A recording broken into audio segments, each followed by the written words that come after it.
Yes, good evening to all of you. ഇവിടുന്ന് റിജോ ഇവിടുന്ന് mute ചെയ്തേക്കണം. ഗുഡ് ഈവനിങ്, കേൾക്കണില്ല എല്ലാവരും? Good evening sir. Okay, yes. അപ്പൊ നിങ്ങൾ തിരിച്ചൊരു ഗുഡ് ഈവനിങ് പറയാന്ന് പറഞ്ഞ ഒരു ഇതല്ലേ, അതുകൊണ്ട് ചോദിച്ചാ. ഓക്കെ, അപ്പൊ ഇന്നത്തെ ക്ലാസ് നമുക്ക് സ്റ്റാർട്ട് ചെയ്യാം. As usual, we will begin with synonyms and its explanation. അതില് സിനോണിംസിലെ ആദ്യത്തെ വേർഡ് സീൽ, ZEAL. എന്താണ് സീൽ? ZEAL,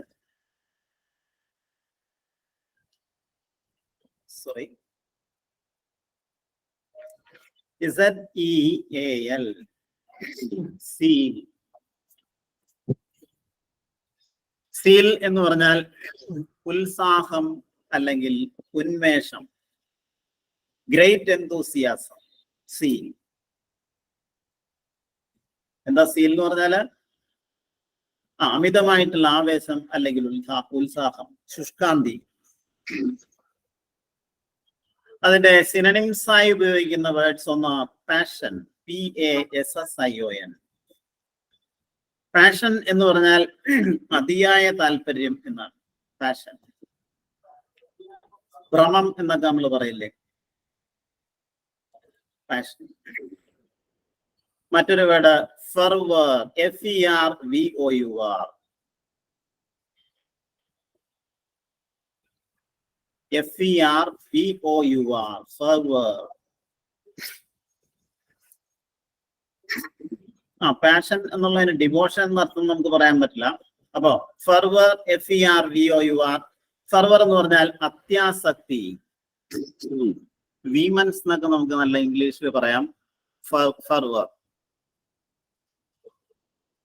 മറ്റൊന്ന് നിങ്ങൾക്കെല്ലാം അറിയാവുന്ന ഒരു വേർഡാണ് എന്തൂസിയാസം.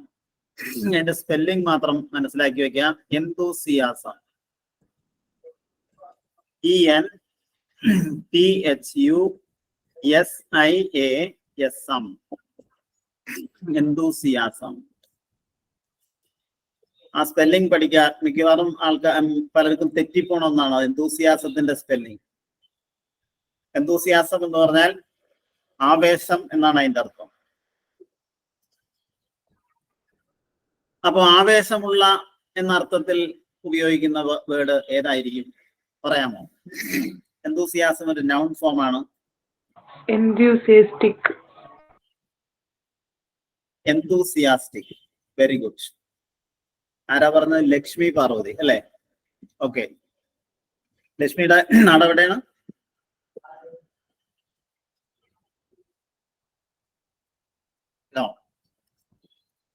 ഓക്കെ, അപ്പോ സീൽ എന്നുള്ളതിന്റെ സിനോണിംസ് ആണ് ഒന്ന് പാഷൻ, ഫെർവർ, പിന്നെ എന്തൂസിയാസം. നെക്സ്റ്റ്, അടുത്ത നല്ലൊരു വേർഡാണ്. അതിന്റെ സ്പെല്ലിംഗ് നിങ്ങൾ ശ്രദ്ധിക്കുക. ZEALOT. അവിടെ നിങ്ങൾ ആവശ്യമില്ലാണ്ട് ശബ്ദം ഉണ്ടാക്കല്ലേ, അല്ലെങ്കിൽ ഇവിടുന്ന് മ്യൂട്ട് ചെയ്യേണ്ടി വരും. എക്കോ ഉണ്ടാവും. നെറ്റ്വർക്കിന്റെ എന്തെങ്കിലും പ്രശ്നമായിരിക്കാം. ഓക്കെ, അപ്പൊ നോക്കാം. ZEALOT. അതിന്റെ ഉച്ചാരണം സെലക്ട് എന്നാണ്. സെലക്ട്, സീലോട്ട് എന്ന് ഉച്ചരിക്കരുത്, സെലക്ട്. സെലക്ട് എന്ന് പറഞ്ഞാൽ നമ്മൾ കഴിഞ്ഞ ക്ലാസ്സിൽ പറഞ്ഞ പോലെ മതഭ്രാന്തൻ അല്ലെങ്കിൽ മതാന്തൻ. ഏതെങ്കിലും ഒരു ആശയം അതാണ് ഏറ്റവും വലുത്, അതിനേക്കാൾ വലിയ ഒന്ന് ഇല്ല എന്ന ആ വിശ്വാസക്കാരനെയാണ് ശരിക്ക്. അതൊരു തരം ഭ്രാന്താണ്. ഇപ്പൊ സെലക്ട് എന്ന് പറഞ്ഞാൽ മതഭ്രാന്തൻ. ഈ മതഭ്രാന്തൻ എന്നുള്ള അർത്ഥത്തിൽ ഉപയോഗിക്കുന്ന ധാരാളം വേർഡ്സ് ഉണ്ട്. പക്ഷെ ഈ സെലക്ട് എന്ന വാക്കിനൊരു പ്രത്യേകതയുണ്ട്. ഇത് ശരിക്കും പറഞ്ഞാൽ അല്പം ഹിസ്റ്റോറിക്കൽ ബാക്ക്ഗ്രൗണ്ട് ഉള്ള ഒരു വേർഡാണ്.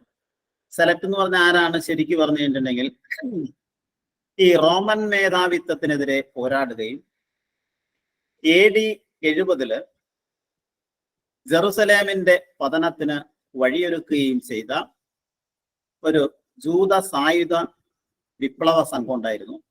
ആ സംഘത്തിൽപ്പെട്ട ആളെയാണ് ശരിക്ക് സെലക്ട് എന്ന് പറയുന്നത്. ഹിസ്റ്റോറിക്കൽ ആയിട്ട് പറയുകയാണെങ്കിൽ അതാണ്. പക്ഷേ സെലക്ട് എന്ന വാക്കിന് സാധാരണ ഇംഗ്ലീഷില് മീനിങ് പറയണത് മതഭ്രാന്തൻ അല്ലെങ്കിൽ മതാന്തൻ എന്നൊക്കെയാണ്. യഥാർത്ഥത്തിൽ സെലക്ട് എന്ന് പറഞ്ഞ വേർഡ് ഉപയോഗിക്കുന്നത് ഈ അർത്ഥത്തിന് ഈ റോമൻ, ശരിക്കും പറഞ്ഞാൽ ഒരു ജൂത സായുധ വിപ്ലവ സംഘത്തിൽപ്പെട്ട ആളെയാണ് നമ്മൾ സെലക്ട് എന്ന് പറയുന്നത്. പറയുമ്പോ ഇങ്ങനെ one of the fanatical Jewish sects whose restless militant opposition to the Roman denomination finally brought about the ruin of Jerusalem in 70 AD. അത് അതിന്റെ ഒരു ഡെഫിനിഷനാണ്, ഞാൻ വെറുതെ പറഞ്ഞെന്ന് മാത്രമേ ഉള്ളൂ. അപ്പോ സെലക്ട് എന്ന് പറഞ്ഞാൽ അഡിക്റ്റ് എന്ന് പറയാൻ പറ്റില്ല.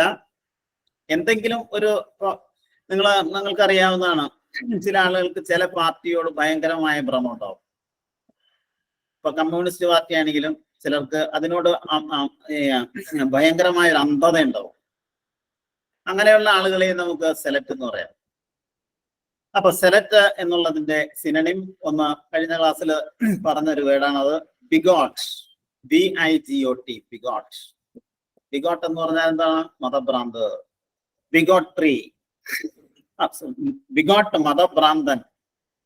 ബിഗോട്രി എന്ന് പറഞ്ഞാൽ മതഭ്രാന്ത്. വാക്കുകൾ നിങ്ങൾ പഠിക്കുമ്പോൾ ശ്രദ്ധിക്കുക. ഒരു വേർഡ് നിങ്ങളോട് പറയുമ്പോൾ അത് നൗൺ ആണോ, അജക്റ്റീവ് ആണോ, ആഡ്വർബ് ആണോ, പ്രോനൗൺ ആണോ, അല്ലെങ്കിൽ പ്രപ്പോസിഷൻ ആണോ എന്ന് നിങ്ങൾ തിരിച്ചറിയാൻ സാധിക്കുകയാണെങ്കിൽ ഇംഗ്ലീഷ് ഭാഷാ പഠനം വളരെ എളുപ്പമാക്കി മാറ്റാം. നിങ്ങൾക്ക് പാർട്സ് ഓഫ് സ്പീച്ച് എന്ന് പറഞ്ഞ ആ ഭാഗം നിങ്ങൾക്ക് പറഞ്ഞു തന്നിട്ടില്ലേ? പാർട്സ് ഓഫ് സ്പീച്ച്, അതിന് നമ്മുടെ മോഡേൺ ഇംഗ്ലീഷിൽ പറയണത് വേർഡ് ക്ലാസസ് എന്നാണ്. വേർഡ് ക്ലാസസ് 8 തരത്തിലാണ് നമ്മൾ ഉപയോഗിക്കുന്ന. ഏത് വാക്കുകൾ നിങ്ങൾ എടുത്താലും ഇല്ല നോക്കാം.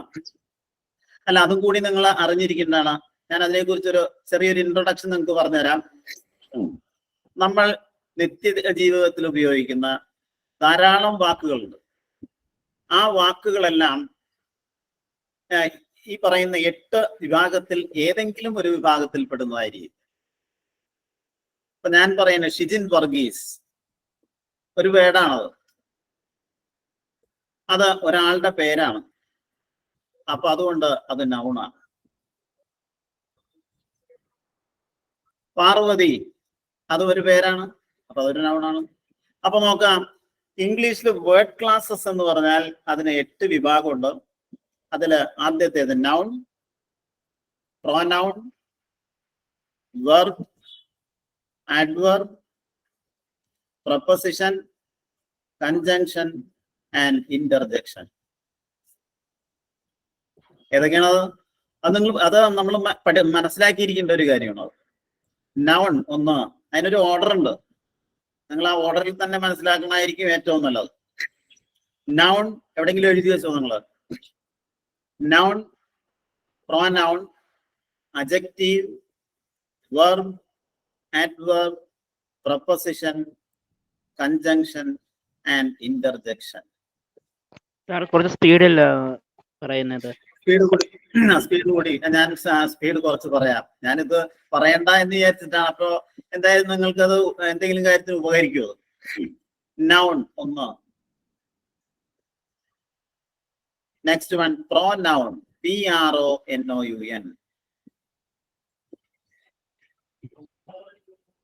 Adjective, ADJECTIVE. ആ സ്പെല്ലിംഗ് ശ്രദ്ധിക്കുക. മിക്കവാറും എല്ലാ ആൾക്കാരും അതിന്റെ ഉച്ചാരണം തെറ്റായിട്ടേ പറയാറുള്ളൂ. ADJECTIVE. അഡ്ജക്റ്റീവ് എന്നേ പറയാവൂ. അവിടുത്തെ ഡി നമ്മൾ സ്ട്രെസ് ചെയ്യരുത്. അഡ്ജക്റ്റീവ് എന്ന് പറയരുത്, adjective. Next verb, VERB. Verb എന്ന് പറഞ്ഞാൽ എന്താ? ക്രിയ. ഇതിന്റെ ഓരോന്നും മലയാളം ഉണ്ട്. ഇപ്പൊ നൗണിന്റെ മലയാളം നാമം. പ്രോനൗൺ എന്ന് പറഞ്ഞാൽ സർവനാമം. അജക്റ്റീവ് എന്ന് പറഞ്ഞാൽ നാമവിശേഷണം. പറയാം ഞാൻ എന്താണെന്ന് നിങ്ങൾക്ക് പറഞ്ഞ് മനസ്സിലാക്കി തരാം. അടുത്താണ് വെർബ്, VERB, വെർബ്. ക്രിയ. ആഡ്വർബ്, ആഡ്വർബ് എന്ന് പറഞ്ഞാൽ ക്രിയാവിശേഷണം. Next ADVERB, adverb. അവിടെ ഡി സൗണ്ടഡ് ആണ്. നെക്സ്റ്റ് പ്രപ്പസിഷൻ എന്നാണ് ശരിക്കും ഉച്ചാരണം. PREPOSITION,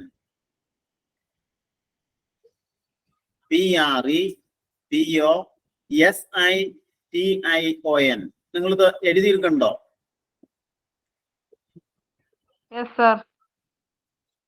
കേട്ടോ?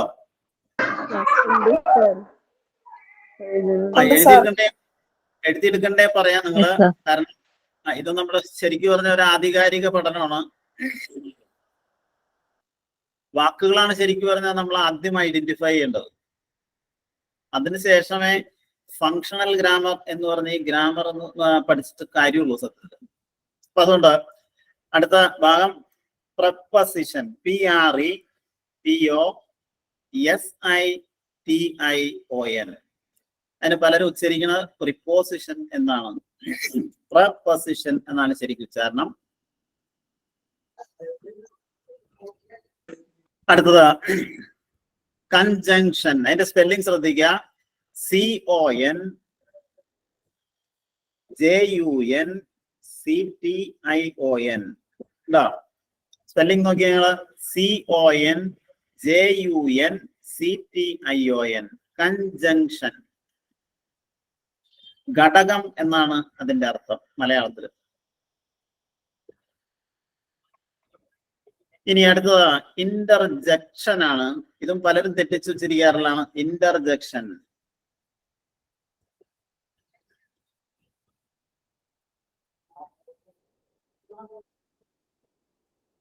യഥാർത്ഥത്തില് ഈ ഗ്രാമർ എന്ന് പറയുന്ന സംഭവം നമുക്ക് പറഞ്ഞു തന്നിട്ട് കുറച്ച് ദിവസമായി എന്ന് എനിക്ക് തോന്നുന്നു. അപ്പൊ ഏതെല്ലാമാണ് parts of speech? Parts of speech എന്ന് കേട്ടാൽ തന്നെ നമുക്ക് മനസ്സിലാക്കാം. പാർട്സ് ഓഫ് സ്പീച്ച്, സ്പീച്ചിന്റെ ഭാഗങ്ങൾ. നമ്മൾ സ്പീച്ചിൽ ഉപയോഗിക്കുന്ന വേർഡ്സിന്റെ തരംതിരിവ്, അല്ലെങ്കിൽ നമുക്ക് കുറച്ചുകൂടി ലളിതമായിട്ട് നമുക്ക് മനസ്സിലാക്കാൻ വേർഡ് ക്ലാസസ് അല്ലെങ്കിൽ വാക്കുകളുടെ വർഗീകരണം എന്നും വേണമെങ്കിൽ പറയാം. അപ്പോ in short, words are divided into 8 kinds or classes according to the work they perform in a sentence. They are 8 in number. Which are they? ഏതൊക്കെയാണത്? Noun, pronoun, adjective, verb, adverb, preposition, conjunction and interjection. Interjection. സിയുടെ മുകളിൽ ഒരു വരയിട്ടേക്കുന്നുണ്ട്, അവിടെ നമ്മൾ stress ചെയ്യണം. Interjection.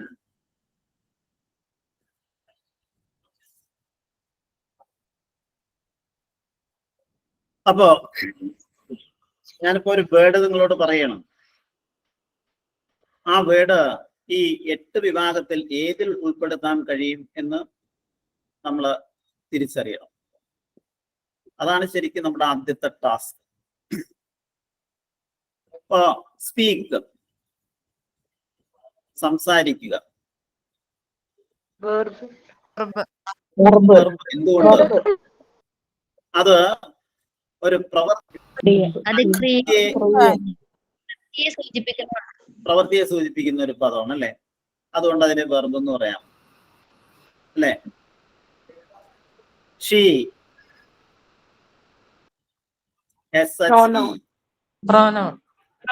Pronoun ആണ്. കാരണം കാരണം noun സർവനാമം പകരമായി ഉപയോഗിക്കുന്ന വാക്കാണ്.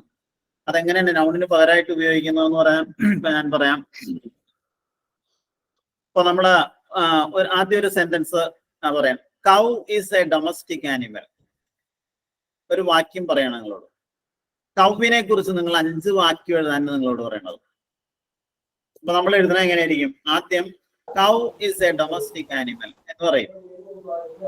പിന്നെ ഇത് അവിടെ don't make an unnecessary sound while I am teaching, please cooperate with me. Okay, അപ്പം വേറെ വോയിസ് ആണ് ഞാൻ പറഞ്ഞത്, ശ്രദ്ധിക്കുക. Cow is a domestic animal. പശു ഒരു വളർത്തു മൃഗമാണ്. പശു നമുക്ക് പാൽ തരുന്നു. വീണ്ടും നമുക്ക് പശുവിനെ കുറിച്ച് പറയണം. അപ്പൊ നമ്മൾ വീണ്ടും അടുത്ത സെന്റൻസിൽ കവ്യ എന്നുള്ളതിന് പകരം ഉപയോഗിക്കുന്നത് ഇറ്റ് എന്ന പദമായിരിക്കും. It gives us milk. അപ്പൊ ഇറ്റ് ഉപയോഗിച്ചത് കൗ എന്ന നൗണിന് പകരമായിട്ടാണ്. അതുകൊണ്ട് ഇറ്റ് എന്ന വേർഡിനെ നമുക്ക് വിളിക്കാം പ്രോനൗൺ. ഇപ്പൊ നൗൺ എന്താണെന്ന് നിങ്ങൾക്കറിയാം. നൗൺ എന്ന് പറഞ്ഞാൽ എന്താണ്? നാമം. നിങ്ങൾ ശ്രദ്ധിക്കുക, വെറുതെ നാമം എന്ന് മാത്രം നമ്മൾ പറഞ്ഞിട്ട് കാര്യമില്ല. നൗണിന് വ്യക്തമായൊരു നിർവചനമുണ്ട്. ഒരു വ്യക്തിയുടെയോ സ്ഥലത്തിന്റെയോ വസ്തുവിന്റെയോ പേരായിട്ട് ഉപയോഗിക്കുന്ന വേർഡിനെയാണ് naming word. Jisna, you are right. Naming word എന്ന് പറഞ്ഞു കഴിഞ്ഞിട്ടുണ്ടെങ്കിൽ it can be used as the name of a person, a place, a thing. ഇപ്പൊ ഷിജിൻ വർഗീസ് എന്ന് പറഞ്ഞ ഒരാളുടെ പേരാണ്, അതൊരു നൗണാണ്. ഷിജിൻ വർഗീസിന്റെ നാട് എവിടെയാണ്? Please tell me. റാന്നി എന്നാണോ? യെസ്, റാന്നി. റാന്നി എന്ന് പറഞ്ഞാൽ അതും ഒരു നൗണാണ്. കാരണം അതൊരു സ്ഥലത്തിന്റെ പേരാണ്. റാന്നിയില് ഫോറസ്റ്റ് ഏരിയയാണ്. അവിടെ ധാരാളം ട്രീസ് ഉണ്ട് അല്ലേ? ട്രീ എന്നുള്ളത് ഒരു വസ്തുവിന്റെ അല്ലെങ്കിൽ ഒരു സാധനത്തിന്റെ പേരാണ്. അതുകൊണ്ട് ട്രീയും ഒരു നൗണാണ്. യെസ്, അപ്പോ നൗൺ എന്താണെന്ന് മനസ്സിലായി. അടുത്താണ് പ്രോനൗൺ. പ്രോനൗൺ എന്താണെന്ന് ഞാൻ നിങ്ങളോട് പറഞ്ഞ്, നൗണിന് പകരമായിട്ട് ഉപയോഗിക്കുന്നത്. പ്രോനൗൺ ആകെ 3 തരത്തിലാണുള്ളത്. അത് ഏതൊക്കെയാണെന്ന് നിങ്ങൾ മനസ്സിലാക്കി വെക്കുക. ഒന്ന് I, we, first person. Second person you, നിങ്ങൾ. കഴിഞ്ഞ ക്ലാസ്സിൽ നിങ്ങൾക്ക് പറഞ്ഞു തന്നിട്ടില്ലേ? ഏതോ ക്ലാസ്സിൽ പറഞ്ഞു തന്നിട്ടുണ്ടോ? ഓക്കെ, അപ്പോ അതെ. പിന്നെ തേർഡ് പേഴ്സൺ ആണ് ഷീ, ഹി, ദേ, ഇറ്റ്. അത് പിന്നീട് നിങ്ങൾക്ക് പ്രോനൗൺസ് എന്താണെന്ന് പറഞ്ഞു തരുമ്പോ പറയാം. ഇപ്പൊ നിങ്ങൾ പാർട്സ് ഓഫ് സ്പീച്ച് എന്താണെന്ന് മനസ്സിലാക്കി വെച്ചേക്കാം. ഹി, ഷീ, ദേ, ഇറ്റ്, ഐറ്റ് ഉണ്ട്. Okay, pronoun. അടുത്താണ് അഡ്ജക്റ്റീവ്. അഡ്ജക്റ്റീവിന്റെ സ്പെല്ലിംഗ് ADJECTIV.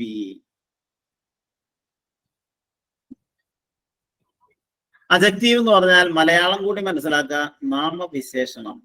കേട്ടാൽ തന്നെ നമുക്കറിയാം എന്താ നാമവിശേഷണം എന്ന് പറഞ്ഞാൽ എന്തായിരിക്കും?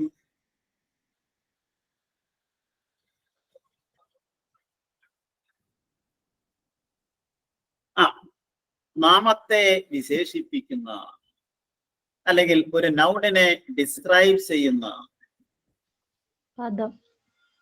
കാരണം നിങ്ങൾ ഈ മലയാളം മനസ്സിലാക്കണം എന്ന് പറയുന്നതിന് ഒരു കാരണമുണ്ട്. ഇപ്പൊ നാമവിശേഷണം എന്ന് കേട്ടാൽ നമുക്ക് കോമൺ സെൻസ് ഉപയോഗിക്കാം. നാമവിശേഷണം, നാമത്തെ വിശേഷിപ്പിക്കുന്ന. ഓരോ വാക്കിനും അതിൻ്റെതായ ഒരു അർത്ഥമില്ല. സുന്ദരൻ എന്ന് പറഞ്ഞാൽ എന്താണ്? കേട്ടാൽ അറിയാം, സൗന്ദര്യമുള്ളവൻ. എന്ന പോലെ നാമവിശേഷണം എന്ന് പറഞ്ഞാലോ, നാമത്തെ വിശേഷിപ്പിക്കുന്ന, അല്ലേ? ഈ അഡ്ജക്റ്റീവ് എന്ന് പറയുന്നത് അതെങ്ങനെ പ്രൊനൗൺസ് ചെയ്യുന്നത്? അഡ്ജക്റ്റീവ്, അഡ്ജക്റ്റീവ് അല്ല. ഈ ഡി ഇല്ലേ, അവിടുത്തെ ഡി സൗണ്ട് ചെയ്യാൻ പാടില്ല, അൺസൗണ്ടഡ് ആണ്. അഡ്ജക്റ്റീവ് എന്നേ പറയാവൂ. അഡ്ജക്റ്റീവ്. ഓക്കെ, അപ്പൊ അഡ്ജക്റ്റീവ് എന്ന് പറഞ്ഞാൽ നാമവിശേഷണം, നാമത്തെ വിശേഷിപ്പിക്കുന്ന. അപ്പൊ ഞാൻ നിങ്ങളോട് പറയണം, ഫ്ലവർ ഒരു വേർഡാണ് പറഞ്ഞത്. Flower, FLOWER.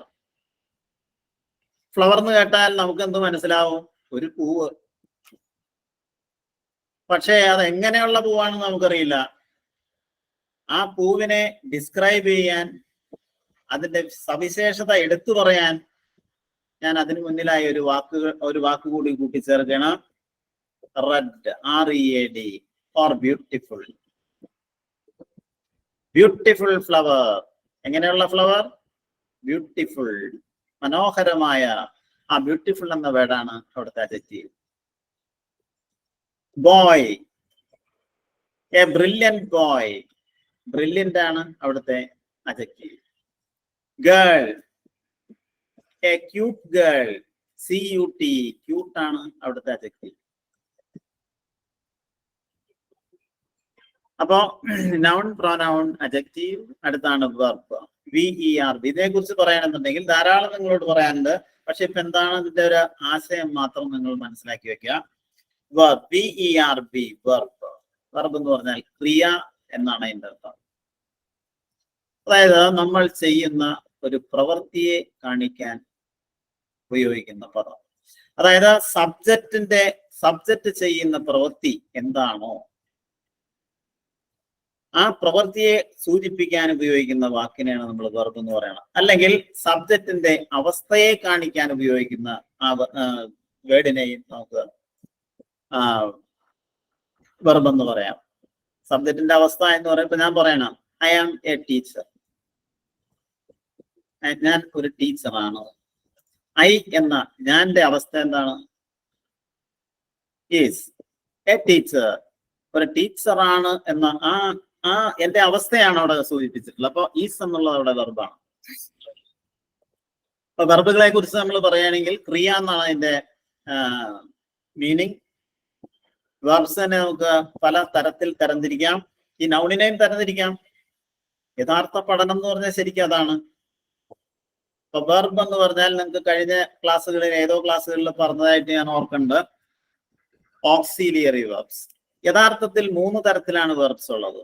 ഒന്ന് transitive verbs, intransitive verbs and auxiliary verbs.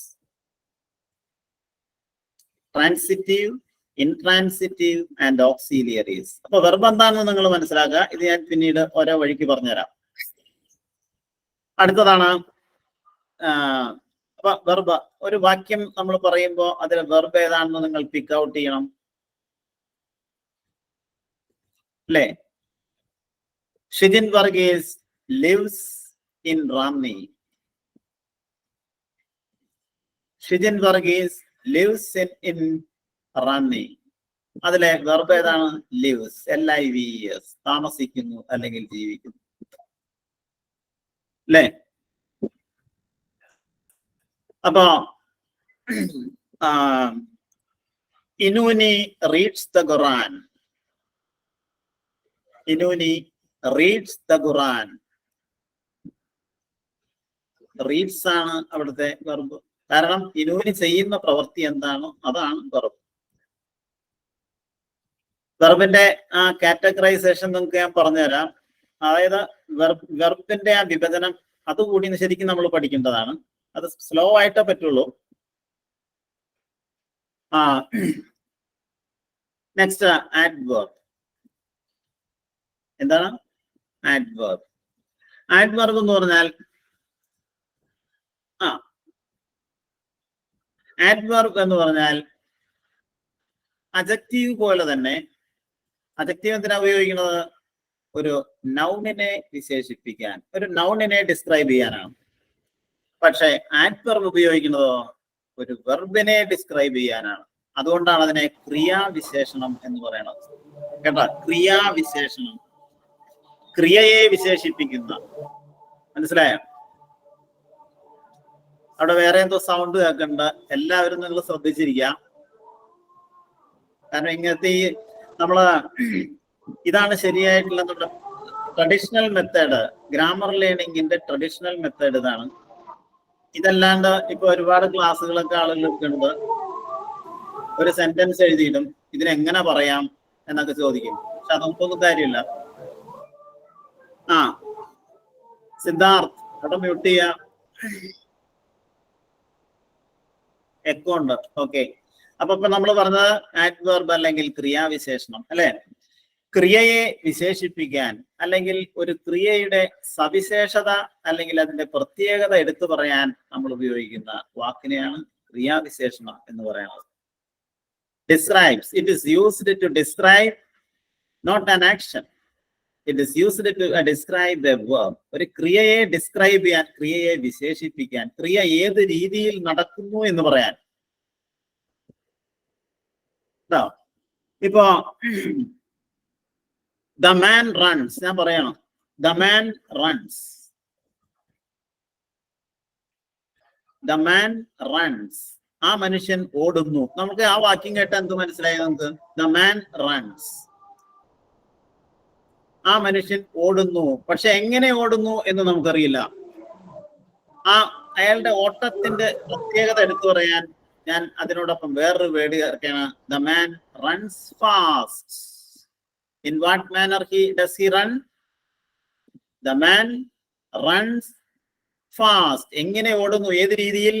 Fast. Fast എന്ന ആ വേർഡ് ഉപയോഗിച്ചത് റൺ എന്ന വെർബിനെ വിശേഷിപ്പിക്കാനാണ് അല്ലെങ്കിൽ ഡിസ്ക്രൈബ് ചെയ്യാനാണ്. Therefore, the word fast is called an adverb in that sentence. Okay.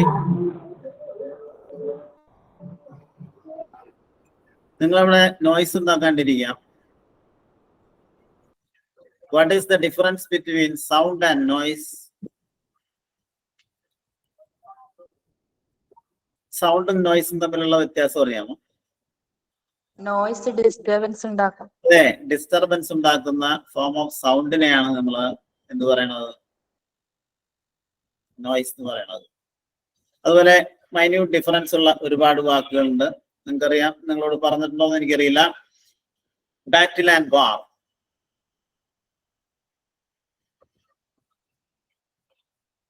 ബാറ്റിൽ യുദ്ധം, വാർ യുദ്ധം.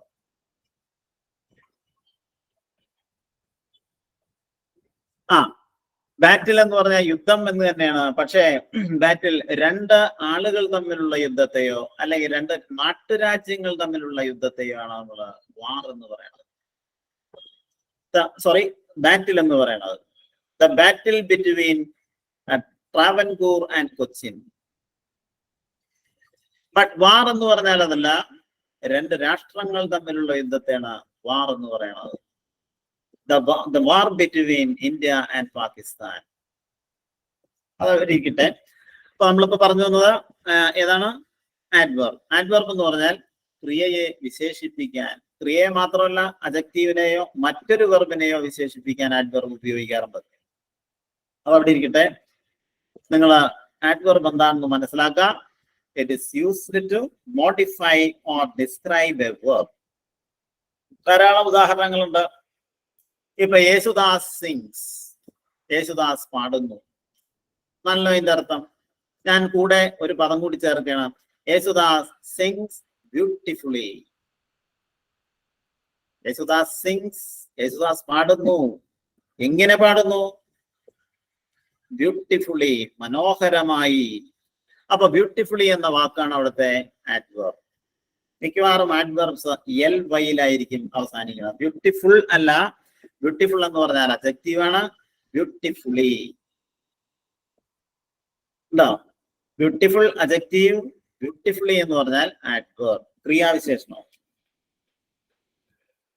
ഓക്കെ. അപ്പോ ഇപ്പൊ നമ്മൾ ആഡ്വർബ് ആണ് പഠിച്ചത്. അടുത്താണ് പ്രപ്പോസിഷൻ. ഇംഗ്ലീഷിലെ ഏറ്റവും പ്രധാനപ്പെട്ടതും നമ്മളെല്ലാം അറിഞ്ഞിരിക്കേണ്ടതുമായിട്ടുള്ള ഒരു പ്രധാന ഭാഗമാണ് പ്രപ്പോസിഷൻ. LY വരുമ്പോൾ എപ്പോഴും അഡ്ജക്റ്റീവ് ആവണമെന്നില്ല. അത് ഞാൻ പറയാം നിങ്ങൾക്ക്. Formation of adjectives and formation of adverbs എന്ന് പറഞ്ഞൊരു ഭാഗമുണ്ട്. അത് നമുക്ക് പറഞ്ഞു തരുന്നുണ്ട് എന്തായാലും. അപ്പൊ നോക്കാം, ഇതൊന്ന് പറഞ്ഞു തീർക്കട്ടെ. പ്രപ്പോസിഷൻ ആണ് അടുത്തതായിട്ട്. അതായത് പ്രപ്പോസിഷൻ എന്ന് പറഞ്ഞാൽ വേറൊന്നുമല്ല, ഒരു വാക്യത്തിൽ രണ്ട് വാക്കുകൾ തമ്മിലുള്ള, രണ്ട് വേർഡ്സ് തമ്മിലുള്ള ബന്ധത്തെ സൂചിപ്പിക്കാൻ ആ വേർഡ്സിന് ഇടയിലായി ചേർക്കുന്ന പദത്തെയാണ് പ്രപ്പോസിഷൻ എന്ന് പറയുന്നത്. എന്താണ്? ഇപ്പൊ അതിന് ഉദാഹരണം പറഞ്ഞാലേ നിങ്ങൾക്ക് മനസ്സിലാവുള്ളൂ. ഞാനിവിടെ എഴുതി കാണിക്കാം. നോക്കുക.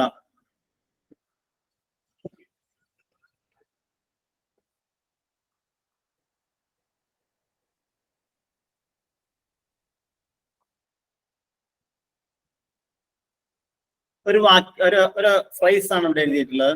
A letter from India. ഇവിടെ നോക്കുക, എ ലെറ്റർ ഫ്രം ഇന്ത്യ. കണ്ടോ? ഇന്ത്യ എന്ന ഈ വാക്കും ലെറ്റർ എന്ന ഈ വാക്കും തമ്മിൽ അവയെ തമ്മിൽ ബന്ധിപ്പിക്കാൻ അവയ്ക്ക് ഇടയിലായി ഉപയോഗിച്ച വേർഡാണ് ഫ്രം. ആ ഫ്രം എന്ന ഇതിനെയാണ് നമ്മൾ എന്ത് പറയണത്? പ്രപ്പോസിഷൻ. സാധാരണ പ്രപ്പോസിഷൻ എന്ന് പറഞ്ഞു കഴിഞ്ഞിട്ടുണ്ടെങ്കിൽ 3 തരത്തിലാണുള്ളത്. നമ്മളിവിടെ പഠിക്കുന്ന സിമ്പിൾ വേർഡ് പ്രപ്പോസിഷൻസ് ആണ്. അതാണ് ഇപ്പൊ നിങ്ങളോട് പറയണത്. അപ്പൊ എന്താണ് preposition? Preposition is a word commonly used before a noun or pronoun to show its relation to some other words in a sentence, or it is used to connect two words in a sentence. ഒരു സെന്റൻസിലെ 2 വാക്കുകളെ തമ്മിൽ യോജിപ്പിക്കാൻ, 2 വാക്കുകളെ ഉണ്ടോ, 2 വാക്കുകളെ തമ്മിൽ യോജിപ്പിക്കാൻ ഉപയോഗിക്കുന്ന ഒന്നാണ് preposition എന്ന് പറയുന്നത്. എന്താ നിങ്ങൾ എന്തോ സംശയം ചോദിക്കുന്നുണ്ട്? നിങ്ങൾ ഇംഗ്ലീഷിൽ ഇങ്ങനെ എഴുതി കാണിക്കുമ്പോൾ എന്റെ മലയാളി വൽക്കരം നമുക്ക് മനസ്സിലാവില്ല. അപ്പോ പ്രപ്പോസിഷൻ എന്ന് പറഞ്ഞാൽ എന്താണ്? ഒരു വാക്യത്തിൽ 2 വാക്കുകളെ തമ്മിൽ ബന്ധിപ്പിക്കാൻ ഉപയോഗിക്കുന്നത്. ഇപ്പോ എ കാറ്റ് ഇൻ ദ ബോക്സ്. എ കാറ്റ് ഇൻ ദ ബോക്സ്, അതായത് ബോക്സിനുള്ളിൽ ഒരു പൂച്ച. കാറ്റും ബോക്സും തമ്മിൽ ഉള്ള ബന്ധിപ്പിക്കാൻ ഇൻ എന്ന പ്രപ്പോസിഷനാണ് അവിടെ ഉപയോഗിച്ചിട്ടുള്ളത്, അല്ലേ? പിന്നെ a mouse on the table. A mouse on the table. Rujo? On. On ആണ് അവിടുത്തെ പ്രപ്പോസിഷൻ. ഇതിന്റെ പെട്ടെന്നൊരു വന്നു, ഞാനൊന്ന് പിടിച്ചതാണ്. അപ്പൊ a mouse on the table ഉണ്ടോ? അപ്പൊ on, in, at, from, for, by, beside, ഇങ്ങനെയുള്ള പദങ്ങളെയാണ് സാധാരണ പ്രപ്പോസിഷൻസ് എന്ന് പറയുന്നത്. അപ്പൊ പ്രപ്പോസിഷൻ എന്താണെന്ന് നിങ്ങൾ മനസ്സിലാക്കാം. Yes Inuni, you are right. Preposition is a word. Simple ആയിട്ട് നമ്മൾ പറയുകയാണെങ്കിൽ preposition is a word used to connect 2 words. 2 വാക്കുകളെ തമ്മിൽ യോജിപ്പിക്കാനാണ് നമ്മൾ പ്രപ്പോസിഷൻ ഉപയോഗിക്കുന്നത്. അപ്പൊ പ്രപ്പോസിഷൻ എന്താന്ന് മനസ്സിലായില്ലേ?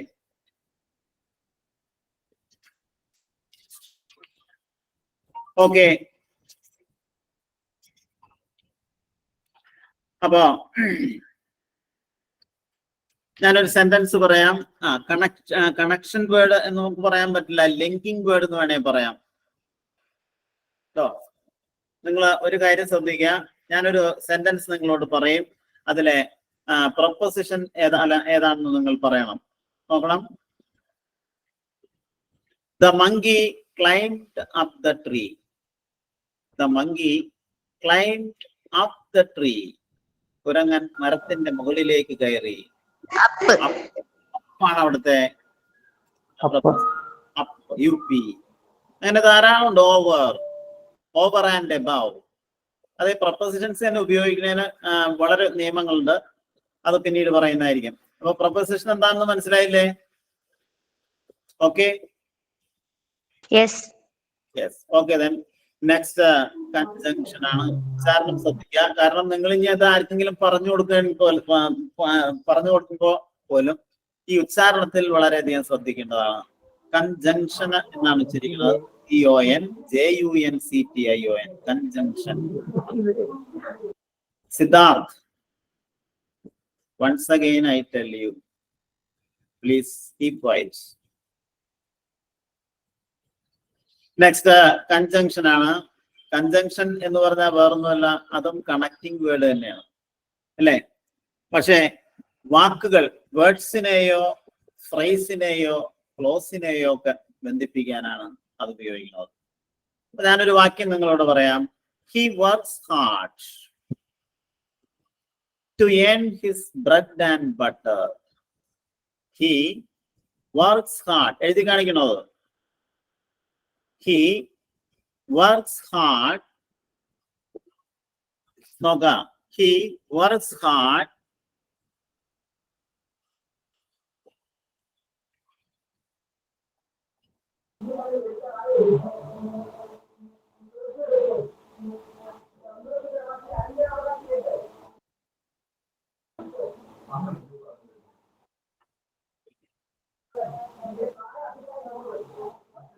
നോക്കിയേ, ഈ വാക്യം നോക്കിയേ നിങ്ങള്. He works hard to earn his bread and butter. ബ്രെഡും ബട്ടറും തമ്മിൽ ബന്ധിപ്പിക്കാൻ, ആ രണ്ട് വാക്കുകളെ തമ്മിൽ ബന്ധിപ്പിക്കാനാണ് ഇവിടെ ആൻഡ് ഉപയോഗിച്ചത്. അപ്പൊ രണ്ട് വാക്കുകളെ തമ്മിൽ ബന്ധിപ്പിക്കാൻ ഉപയോഗിക്കാം. അതുപോലെ രണ്ട് ഫ്രൈസുകളെ തമ്മിൽ ബന്ധിപ്പിക്കാൻ ഇത് ഉപയോഗിക്കാം.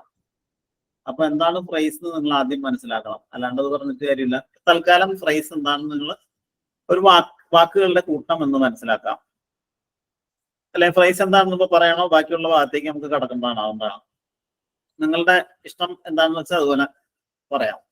പറയണം. ഫ്രൈസ് എന്താണെന്ന് പറയണം. നോക്കാം. യെസ്, നോക്കാം. ഫ്രൈസ് എന്ന് പറഞ്ഞാൽ എന്താണെന്ന് നിങ്ങൾ മനസ്സിലാക്കിയിരിക്കേണ്ട ഒരു സംഭവം തന്നെയാണ് അത്. ഞാനൊരു സെന്റൻസ് പറയാം. Yesterday I SAT beside the sea. Okay. Yesterday I sat beside the sea. ഇന്നലെ ഞാൻ കടലിനരികിൽ ഇരുന്നു. നോക്കാം. beside the sea.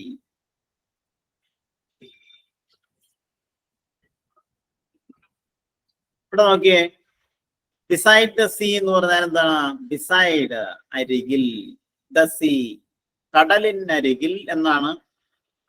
ഈ വാക്കുകളുടെ അതൊരു വാക്കുകളുടെ കൂട്ടമല്ലേ അത്? ഗ്രൂപ്പ് ഓഫ് വേർഡ്സ് ആണത്. കാരണം ഇതില് ഡിസൈഡ് എന്ന വാക്കുണ്ട്, ദ എന്ന വേർഡ് ഉണ്ട്, സി എന്ന വേർഡ് ഉണ്ട്. therefore ഇത് വാക്കുകളുടെ കൂട്ടമാണ്. ഇതിന് ഒരു അർത്ഥമുണ്ട്, വ്യക്തമായ അർത്ഥമില്ല. അതായത് ഒരു അർത്ഥമുള്ളതും എന്നാൽ വ്യക്തമായ അർത്ഥമില്ലാത്തതുമായ പദസമൂഹത്തെ, വാക്കുകളുടെ കൂട്ടത്തെയാണ് ഫ്രൈസ് എന്ന് പറയണത്. എന്താണ് ഫ്രൈസ്? നമ്മൾ ഡിഫൈൻ ചെയ്യണമെങ്കിൽ ഇങ്ങനെ പറയണം. Phrase is a group of words. Phrase എന്ന് പറഞ്ഞാൽ എന്താണ്? വാക്കുകളുടെ കൂട്ടമാണ്. It has a meaning. അതിനൊരു അർത്ഥമുണ്ട്. But does not have a complete meaning. എന്നാൽ അതിന് പൂർണ്ണമായ അർത്ഥമില്ല. ഇപ്പൊ ബിസൈഡ് ദ സീ എന്ന ഈ ഫ്രൈസിന് അർത്ഥം ലഭിക്കണമെങ്കിൽ അതിന് മുമ്പ് ഞാൻ പറഞ്ഞ ഐ സാറ്റ് എന്ന അതിനെ ആശ്രയിച്ചാലേ അതിന് അർത്ഥം കിട്ടുള്ളൂ. ഐ സാറ്റ്, ഞാൻ ഇരുന്നു. എവിടെ? Beside the sea. ആ ബിസൈഡ് ദ സീ എന്ന് പറഞ്ഞാൽ കടലിനരികിൽ. നിങ്ങളിപ്പോ ഒരാളോട് പറയാണ് കടലിനരികിൽ എന്ന് മാത്രം പറയുകയാണെങ്കിൽ കേൾക്കുന്ന ആൾക്ക് ഒരു ആശയം മനസ്സിലാവും. കടലിനരികിൽ. പിന്നെ അയാൾ ചോദിക്കും എന്ത് സംഭവിച്ചു? അപ്പൊ ഇതിന് പൂർണ്ണമായൊരു അർത്ഥമില്ല. അപ്പൊ ഇങ്ങനെ പൂർണ്ണമായ അർത്ഥമില്ലാത്തതും എന്നാൽ ഒരാശയം ഉള്ളതുമായ പദസമൂഹത്തെയാണ് ഫ്രൈസ് എന്ന് നമ്മൾ പറയണത്. നമ്മളെ ബൈബിളിലെ ആദ്യത്തെ വാക്യം തന്നെ എടുത്താൽ ആ ആദ്യത്തെ വാക്യത്തിൽ തന്നെ നമുക്കൊരു ഫ്രൈസ് ആണ് കാണാൻ കഴിയണത്. സാർ, ഇടയ്ക്ക് വോയിസ് ഡിസ്റ്റർബ് ചെയ്യുന്നുണ്ട്. എന്തോ കേൾക്കണില്ല. വോയിസ് എന്താണാവോ? അത് വോയിസ് ഡിസ്റ്റർബ് ആവുന്നത്. നെറ്റ്വർക്ക് കംപ്ലൈന്റ് വല്ലതായിരിക്കോ? ഡിസ്റ്റർബ് ആവുന്നത്.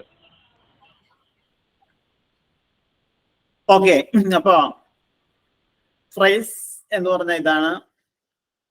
ഞാൻ നിങ്ങളോട് നേരത്തെ പറഞ്ഞ പോലെ ബൈബിളിലെ ആദ്യത്തെ ഒരു വാക്യം ഇൻ ദ ബിഗിനിങ്. ബൈബിളിലെ ആദ്യത്തെ വാക്യം പറഞ്ഞിട്ടുണ്ടോ എന്ന് എനിക്കറിയില്ല. God made the heavens and the earth. ബൈബിളിലെ ആദ്യത്തെ സെന്റൻസ് ആണ്. ഇൻ ദ ബിഗിനിങ് നോക്കാം. ഇൻ ദ ബിഗിനിങ് എന്നുള്ളത് വാക്കുകളുടെ കൂട്ടമാണ്. ആദിയിൽ എന്നൊരർത്ഥവും അതിനുണ്ട്. അതുകൊണ്ട് പൂർണ്ണമായ അർത്ഥമില്ല, അതുകൊണ്ട് അതൊരു ഫ്രേസാണ്. അപ്പൊ എങ്ങനെ, then how can you define what a phrase is? If somebody asks you to define what a phrase is, how will you define this or explain this? Phrase ഒരു ഗ്രൂപ്പ് ഓഫ് വേർഡ്സ് ആണ്. അതിന് ഒരർത്ഥമുണ്ട്, എന്നാൽ വ്യക്തമായ പൂർണ്ണമായ അർത്ഥമില്ല. പൂർണ്ണമായ അർത്ഥമില്ലാത്തതും എന്നാൽ ഒരർത്ഥമുള്ളതുമായ വാക്കുകളുടെ കൂട്ടത്തെയാണ് ഫ്രേസ് എന്ന് പറയുന്നത്. ഇത്രയും നിങ്ങൾ മനസ്സിലാക്കാം. ഞാനൊരു സെന്റൻസ് പറയും നിങ്ങളോട്, അത് അതിലെ ഫ്രേസ് ഏതാണെന്ന് നിങ്ങൾ എന്നോട് പറയണം. നോക്കാം. The wise men came from the east. Phrase എന്ന് പറയുന്ന സാധനം സാധാരണയായിട്ട് പ്രപ്പോസിഷനിലായിരിക്കും ആരംഭിക്കുന്നത്.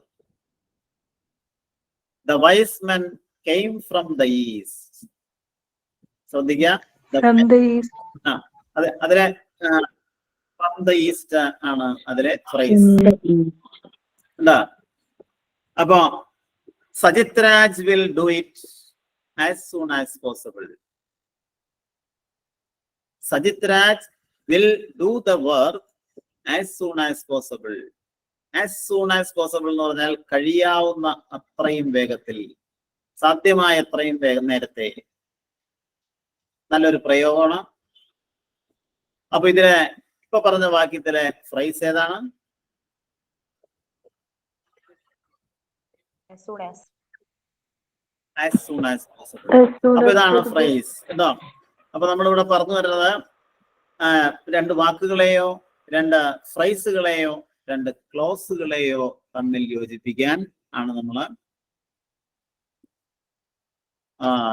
കൺജങ്ഷൻ ഉപയോഗിക്കുന്നത്. ക്ലോസ് എന്താണെന്നറിയോ?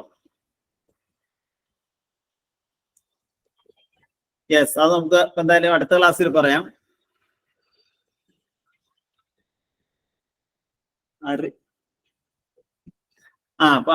ക്ലോസ് ഞാൻ നിങ്ങൾക്ക് അടുത്ത ക്ലാസ്സിൽ പറയാം, അല്ലെങ്കിൽ നമ്മുടെ ഈ ഒരു ഭാഗം തീരില്ല എന്ന്. കാരണം നിങ്ങൾ ചോദിച്ചുകൊണ്ടാണ് ഞാൻ പറയണത്. Next last one. അപ്പോ എ കൺജങ്ഷൻ എന്ന് പറഞ്ഞാൽ എന്ത് മനസ്സിലായി? Conjunction is defined as a word used to join together words, phrases or clauses.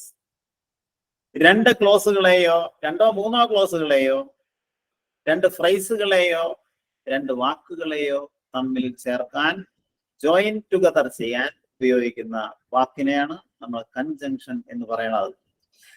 ഇംഗ്ലീഷിൽ കോമൺ ആയിട്ട് ഉപയോഗിക്കുന്ന കൺജങ്ഷൻസ് ആണ്.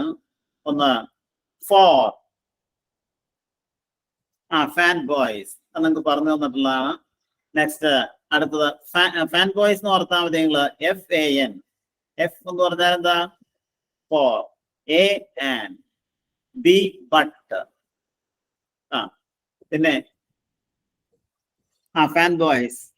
O Y എന്താണ്? Y യെറ്റ് ഉണ്ടോ? യെസ് യെറ്റ്, അതുപോലെ എസ് സ്റ്റിൽ.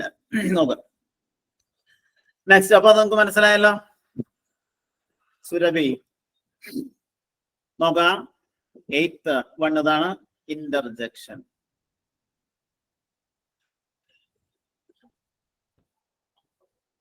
ഓക്കെ, നെക്സ്റ്റ് അടുത്താണ് ഇന്റർജെക്ഷൻ ആണ്. ലാസ്റ്റ് വൺ ഇതാണ്. പക്ഷെ പാർട്സ് ഓഫ് സ്പീച്ചിൽ ഒരിക്കലും ഉൾപ്പെടുത്തേണ്ടാത്ത ഒന്നാണ് ഈ ഇന്റർജെക്ഷൻ. വ്യാക്ഷേപകം എന്നാണ് അതിന്റെ അർത്ഥം. എന്താണ് ഇന്റർജെക്ഷൻ എന്ന് പറഞ്ഞാൽ? Interjection is also A word of exclamation expressing A sudden feeling or excitement. നമുക്ക് പെട്ടെന്നുണ്ടാവുന്ന മനോവികാരങ്ങൾ പ്രകടിപ്പിക്കാൻ നമ്മൾ ഉപയോഗിക്കുന്ന ഒരു ശബ്ദമാണ് ശരിക്കും. അതൊരു വേർഡാണ് എന്ന് നമുക്ക് പറയാൻ പറ്റില്ല. അപ്പൊ നമ്മൾ പോണ വഴി പെട്ടെന്ന് അപ്രതീക്ഷിതമായ ഒരു പാമ്പ് നമ്മൾ കാണുകയാണ്. നമ്മൾ പറയുന്ന നമ്മുടെ ആദ്യം മനസ്സിൽ നിന്ന് ഉള്ളിൽ നിന്ന് വരുന്ന ശബ്ദം പലർക്കും പലതായിരിക്കും. ചിലര് അയ്യോ എന്ന് പറയും. അയ്യോ എന്നുള്ളത് ഒരു ഇന്റർജെക്ഷൻ ആണ്. ഇതേക്കുറിച്ച് പറയണമെന്ന് എന്താ ഗ്രമാറിയൻസ് പറയണ എന്താന്ന് വെച്ചാൽ the interjections have no grammatical connection to the rest of the sentence. ഒരു സെന്റൻസിൽ ഇന്റർജെക്ഷൻ ഉപയോഗിച്ചാൽ ആ ഇന്റർജെക്ഷന് ആ സെന്റൻസുമായി ഒരു കണക്ഷനും ഇല്ല. Alas, oh that poor man died. കേട്ടോ? നോക്കൂ, ഒരു വേർഡ് തന്നെ ഇതുപോലെ നൗണായിട്ടും അജക്റ്റീവായും വെർബായും ആഡ്വർബായിട്ട് ഉപയോഗിക്കും. ഞാനൊരു എക്സാമ്പിൾ നിങ്ങളോട് പറയാം, നോക്കിക്കോ. ഞാൻ ഒരു എക്സാമ്പിൾ പറയാം. The sun gives us light. അവിടെ ലൈറ്റ് എന്നുള്ള ആ വാക്ക് ഇപ്പൊ ഞാനിപ്പോ നിങ്ങൾക്ക് ഡിഫൈൻ ചെയ്തു തന്നാണ്. ലൈറ്റ് എന്ന വേർഡ് പാർട്സ് ഓഫ് സ്പീച്ചിൽ ഏതാണ്? Light. The sun gives us light. സൂര്യൻ നമുക്ക് വെളിച്ചം നൽകുന്നു. വെളിച്ചം അല്ലേ? ലൈറ്റ് എന്ന് പറഞ്ഞാൽ പ്രകാശം എന്നല്ലേ അതിന്റെ അർത്ഥം? അത് എന്താണ്? നൗൺ ആണ് അല്ലേ? നൗൺ.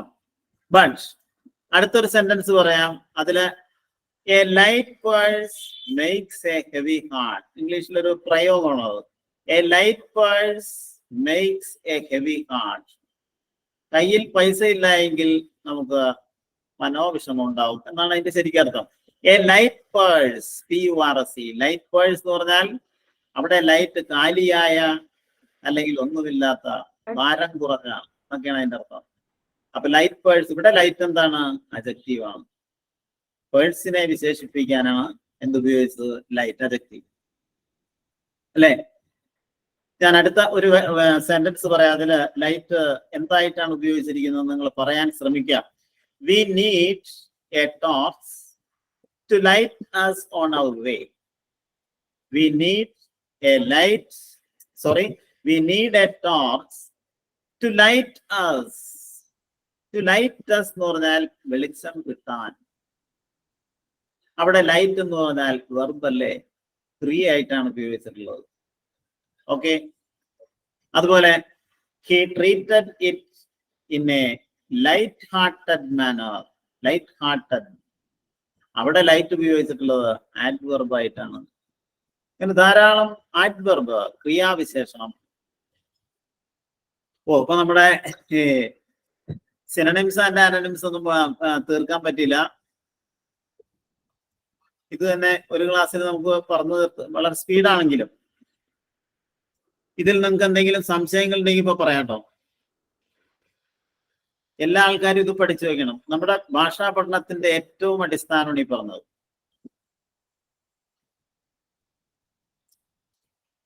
കാരണം ഐഡന്റിഫൈ എ വേർഡ്, അതായത് to which group that word belongs to. ഒരു വേർഡ് ഏത് ഗ്രൂപ്പിലാണ് ഉൾപ്പെട്ടിരിക്കുന്നത് എന്നറിയലാണ്. That is one of the most difficult tasks we are all facing. ഇത് നിങ്ങൾ പഠിക്കുക എല്ലാ ആൾക്കാരും. അത് നിങ്ങൾക്ക് എന്തെങ്കിലും സംശയങ്ങൾ ഇതിലുണ്ടോ?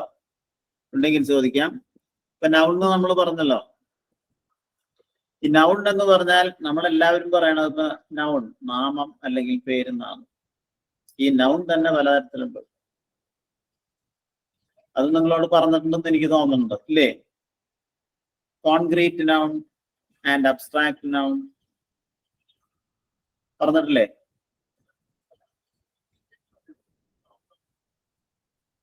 ആരെങ്കിലും ഒന്ന് റിപ്ലൈ ചെയ്യാം.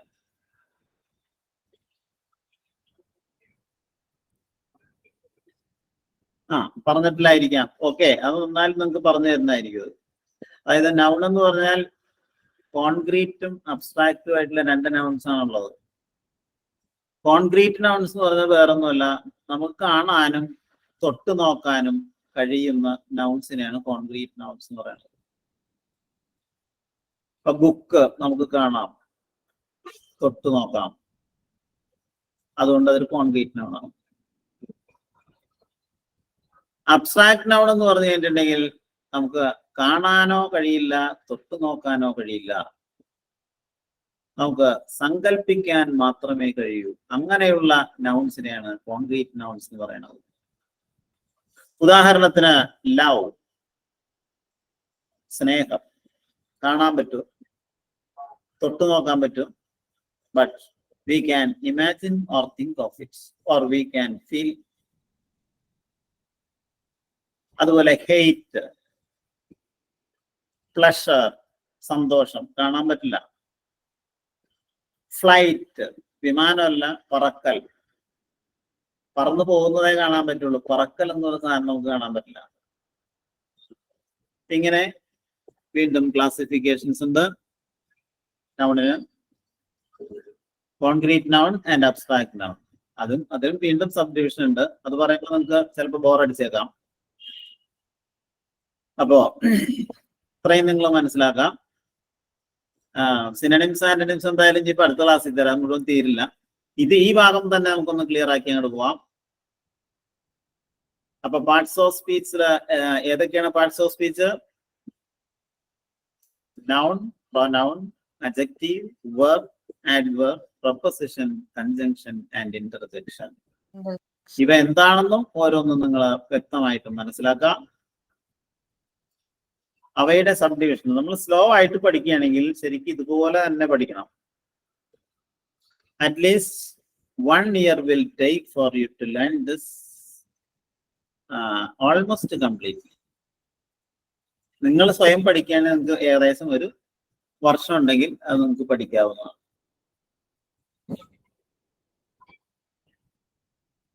ഓക്കെ, ഇപ്പോ അതിന് നിങ്ങൾക്ക് സംശയങ്ങൾ ഉണ്ടെങ്കിൽ ചോദിക്കാം. ഏത് സംശയങ്ങൾ എപ്പോഴാണെങ്കിലും നിങ്ങൾക്ക് ചോദിക്കാവുന്നതാണ്. അത് പറഞ്ഞു തരാൻ തയ്യാറാണ്.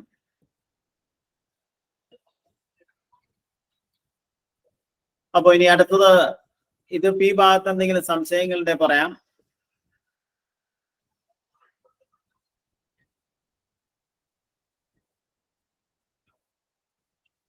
നിങ്ങളുടെ സംശയങ്ങളാണ്. ഗ്രാമർ എന്ന് പറഞ്ഞ ഭാഗത്ത് നിന്ന് പല ആളുകൾക്കും സംശയങ്ങൾ വരാറുണ്ട്. അപ്പൊ ചിലരൊക്കെ എനിക്ക് വാട്സപ്പ് ചെയ്ത് ചോദിക്കാറുണ്ട്.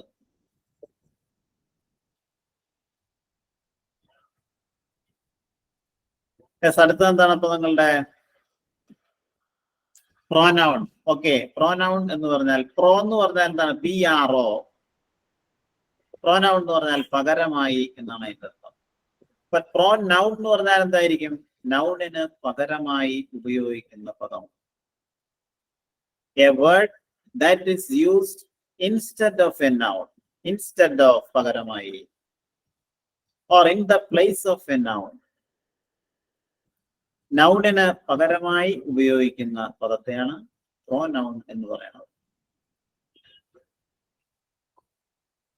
ഗ്രീഷ്മ ചോദിച്ച പോലെ എന്തെങ്കിലും സംശയങ്ങളൊക്കെ ഉണ്ടെങ്കിൽ നിങ്ങൾക്ക് ചോദിക്കാം.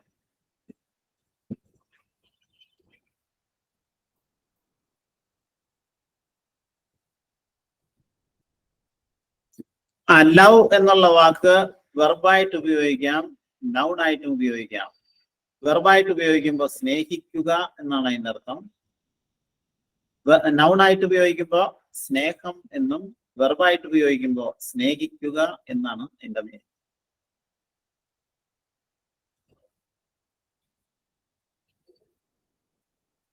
ഇപ്പോ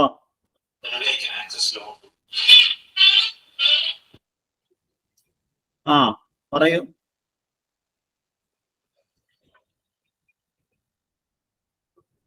കൺജങ്ഷൻ എന്നാണ് വെച്ചിരിക്കുന്നത്. Conjunction, CONJUN, junction, conjunction.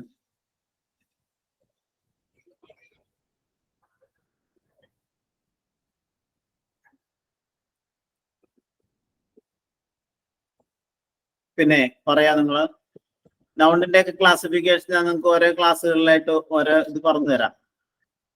അപ്പം ക്വസ്റ്റ്യൻ കൂടി എന്റെ കൂടെ ആൻസർ ചെയ്യണം, PSCക്ക് ഉള്ളതേ. അതും പ്രധാനപ്പെട്ട ഒരു കാര്യമാണ്. എന്തായാലും ഈ ഗ്രാമർ എന്ന് പറഞ്ഞ സംഭവം നിങ്ങൾ പഠിക്കേണ്ടതാണ്. കാരണം ഇപ്പൊ സിംഗുലർ ആൻഡ് പ്ലൂറൽ എന്നൊക്കെ പറഞ്ഞ ഭാഗമുണ്ടല്ലോ, അത് പല ആളുകൾക്കും മാറിപ്പോണ്ട്. അതുപോലെ നൗൺസ് തന്നെ എന്ത് സംഭവമാണെന്ന് പലർക്കും അറിയില്ല എന്നുള്ളതാണ്. നൗൺസിന്റെ ഈ ക്ലാസിഫിക്കേഷൻ അത് നിങ്ങൾക്ക് പറഞ്ഞു തരുന്നതായിരിക്കും. ഇത്രയും ഭാഗത്തുനിന്ന് എന്തെങ്കിലും സംശയങ്ങൾ ഉണ്ടെങ്കിൽ നിങ്ങൾക്ക് ചോദിക്കാം. പ്രധാനമായിട്ട് നിങ്ങൾ ഈ PSC പരീക്ഷയ്ക്ക് അല്ലെങ്കിൽ PSC പരീക്ഷയ്ക്കാണ് ഇപ്പൊ നിങ്ങൾ ലക്ഷ്യം വെച്ചിട്ടുള്ളത്. അതില് നിങ്ങൾ പ്രധാനമായിട്ട് ശ്രദ്ധ കേന്ദ്രീകരിക്കേണ്ട ഒരു 4-5 ഗ്രാമർ ഏരിയ ഉണ്ട്. എന്തോ സെന്റൻസ് തിരിച്ചറിയാനുള്ള, സെന്റൻസ് എന്ന് പറഞ്ഞ് മനസ്സിലായില്ല എനിക്ക്. സെന്റൻസ് തിരിച്ചറിയാനുള്ള എന്ന് പറഞ്ഞാൽ വേർഡ്സ് തിരിച്ചറിയാനുള്ളതാണോ?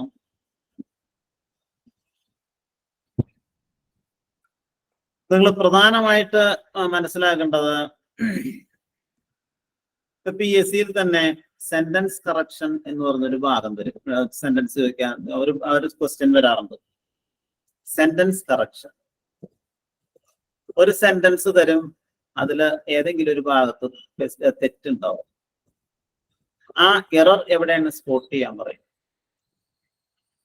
അത് സ്പോട്ട് ചെയ്യണമെന്നുണ്ടെങ്കിൽ ഒരു ഗ്രാമറിലെ ഒരു 5-6 ഏരിയ നിങ്ങൾ കവർ ചെയ്തിരിക്കും.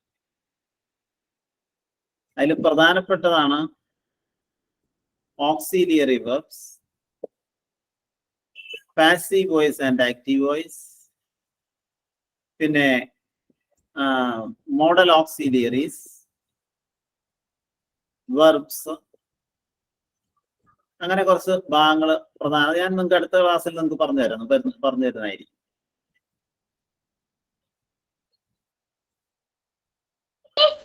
സാറേ Yes. വേർഡ്സ് ഒരു പോർഷൻ വരുന്നുണ്ട്. അപ്പം അതെങ്ങനെ എഡിറ്റ് ചെയ്യുക? അതിപ്പം നമുക്ക് ഈ വേർബും ആഡ് വേർബൊക്കെ തെറ്റിപ്പോകുന്നുണ്ട്. ഓക്സിലറി വേർബ്സ് ഒക്കെ അങ്ങോട്ടും ഇങ്ങോട്ടും മാറിപ്പോകും. നമ്മളെ എഡിറ്റ് ചെയ്യാൻ ഒരു സെന്റൻസ് എഡിറ്റ് ചെയ്യാന്ന് പറഞ്ഞാൽ ഉണ്ട്.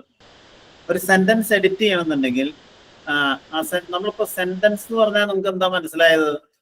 ഇപ്പൊ സെന്റൻസിന്റെ ഘടന മാറ്റിയിട്ടുണ്ട് ഒരു ചോദ്യം തരും. അപ്പൊ നമ്മൾ ആദ്യം മനസ്സിലാക്കേണ്ട സെന്റൻസിന്റെ ഘടനയാണ്, സ്ട്രക്ചറാണ്. ഇംഗ്ലീഷ് രീതി അനുസരിച്ച് ഒരു സെന്റൻസ് നിർമ്മിക്കുമ്പോൾ ആദ്യം എന്തെഴുതണം? സബ്ജക്റ്റ് പ്ലസ് വെർബ് ആയിരിക്കണം പ്ലസ് ഓബ്ജക്റ്റ്. ഞാൻ മലയാളത്തിൽ ഒരു വാക്യം പറയണം, ഇനൂനി ഒരു മാങ്ങ കഴിച്ചു, അല്ലെ? മലയാളത്തിലെ സെന്റൻസിന്റെ സ്ട്രക്ചർ നോക്കി നിങ്ങള്. ഇനൂനി സബ്ജക്റ്റ് പ്ലസ് ഒരു മാങ്ങ, അത് ഓബ്ജക്റ്റ് ആണ്, പ്ലസ് കഴിച്ചു എന്നുള്ളത് വെർബാണ്. മലയാളത്തിലെ സെന്റൻസിന്റെ സ്ട്രക്ചർ നോക്കി ഞങ്ങള് subject plus object plus verb എന്നാണ്. പക്ഷെ ഇംഗ്ലീഷിലെയോ subject plus verb plus object. Inuni ate a mango എന്നായിട്ട് മാറും. അതൊരു നിസ്സാര ഒരു കാര്യം മാത്രമാണ്. കൂടാതെ അതിനു മുമ്പ് നിങ്ങളോട് പറഞ്ഞ പോലെ കോൺകോഡ് എന്ന് പറഞ്ഞൊരു ഭാഗമുണ്ട്. അതായത് agreement of the subject with the verb. സബ്ജക്റ്റും വെർബും തമ്മിലുള്ള എഗ്രിമെന്റ്. അപ്പൊ അത് നമുക്ക് അടുത്ത ക്ലാസ്സിൽ വളരെ ഡീറ്റെയിൽഡ് ആയിട്ട് നിങ്ങൾക്ക് പറഞ്ഞു തരുന്നതായിരിക്കും. ഇന്നത്തെ ഇത്രയും കാര്യങ്ങൾ നിങ്ങൾക്ക് ക്ലിയർ അല്ലേ? പാർട്സ് ഓഫ് സ്പീച്ച് നിങ്ങൾക്ക് ക്ലിയർ ആയിരിക്കണം ഇന്നത്തെ ക്ലാസ്സിൽ.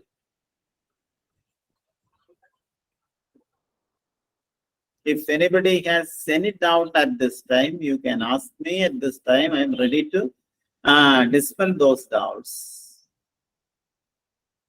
Or else you can WhatsApp. എന്തോ phrases ഒന്ന് പറയാമോ? Phrase എന്ന് പറഞ്ഞാൽ a group of words that makes M-A-K-E-S makes that has a meaning but not a complete meaning. പൂർണ്ണമായ അർത്ഥമില്ലാത്തതും എന്നാൽ ഒരു അർത്ഥമുള്ളതുമായ വാക്കുകളുടെ കൂട്ടത്തെയാണ് ഫ്രേസ് എന്ന് പറയുന്നത്. ക്ലോസ് എന്ന് പറഞ്ഞാൽ അതിൻ്റെ കൂടെ തന്നെ നമ്മൾ പറയേണ്ട ഒന്നാണത്. ക്ലോസ് എന്ന് പറഞ്ഞാൽ എന്താണ്? CLAUSE. ക്ലോസ് എന്ന് പറഞ്ഞാൽ ഫ്രേസ് പോലെ തന്നെ, പക്ഷേ ക്ലോസിനും ഇതുപോലെ തന്നെ പൂർണ്ണമായ അർത്ഥമില്ല. പക്ഷെ ക്ലോസിൽ ഒരു സബ്ജക്റ്റും ഒരു പ്രെഡിക്കേറ്റും ഉണ്ടായിരിക്കും, ഒരു സബ്ജക്റ്റും ഒരു വെർബും ഉണ്ടായിരിക്കും. അപ്പൊ എന്താണ് സബ്ജക്റ്റും പ്രെഡിക്കേറ്റും എന്ന് നിങ്ങൾക്ക് അടുത്തായിട്ട് പറഞ്ഞു തരണം. അത് ഞാൻ അടുത്ത ക്ലാസ്സിൽ നിങ്ങൾക്ക് പറഞ്ഞു തരുന്നതായിരിക്കും. ക്ലോസ് ഇതൊന്നും നിങ്ങൾക്ക് പറഞ്ഞു തന്നിട്ടില്ല അല്ലേ? ഞാൻ വിചാരിച്ചത് സെന്റൻസ് ക്ലാസിഫിക്കേഷൻ ഒക്കെ നിങ്ങൾക്ക് പറഞ്ഞു തന്നിട്ടുള്ളതാണ്. അപ്പൊ നിങ്ങൾ ചോദിക്കണം, നിങ്ങൾക്ക് ടഫ് ആയിട്ടുള്ളതും പിന്നെ നിങ്ങൾക്ക് അറിയാൻ കൂടുതൽ ആഗ്രഹമുള്ളതായിട്ടുള്ള ഏരിയ ഓഫ് ഗ്രാമർ അതേതാണെന്ന് നിങ്ങൾക്ക് എന്നോട് പറയാം. അത് ആ പറയുന്ന സമയത്ത് തന്നെ നിങ്ങൾക്ക് പറഞ്ഞു തരുന്നതായിരിക്കും. What ever B the portion.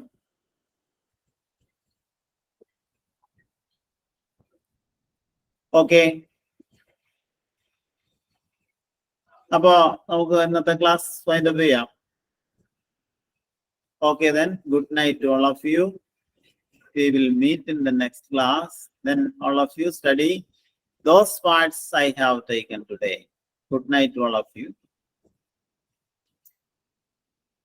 Thank you, sir. Thank you, sir.